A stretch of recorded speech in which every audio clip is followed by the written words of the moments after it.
Okay, so there are several reasons for studying artificial neural networks.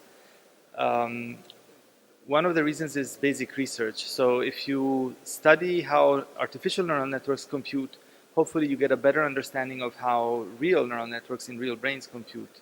So it's really basic research, exploration, and trying to understand the computational principles of real nervous systems.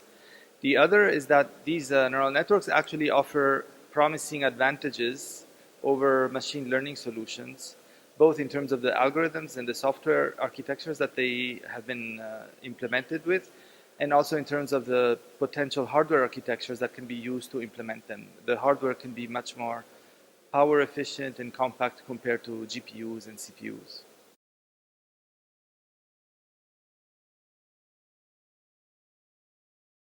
Okay, how do we get these systems to learn? So there are two answers to this question.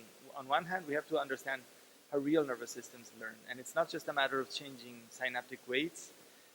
Nervous systems learn in many different ways, on many different temporal scales and many different spatial scales.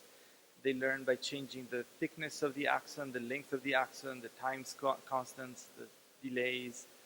They learn by changing the learning rule itself, metaplasticity. So it really requires studying nervous systems closely. So doing neuroscience, biology, computer science. And then once you have some idea, then the goal and the challenge is to transfer those into electronic circuits and to transfer them into electronic circuits in an efficient way. You need to do it using analog and digital circuits. So you need to design CMOS analog learning circuits, CMOS digital circuits to get the best of both worlds and hopefully reproduce at least some small percentage of what the brain can do in terms of learning.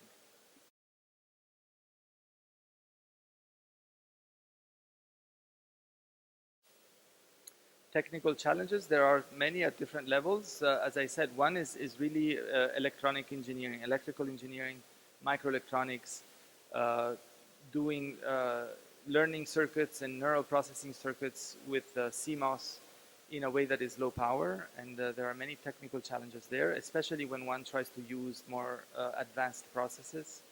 And the other technical challenges is using these, employing these architectures in real world applications. And so there again, it's not only sufficient to design efficient microelectronic circuits, it's really important to understand the theory of computation, how to use them, how to apply them, how to interface them in order to minimize power consumption, memory bandwidth at the whole system and architecture level and at the whole application level.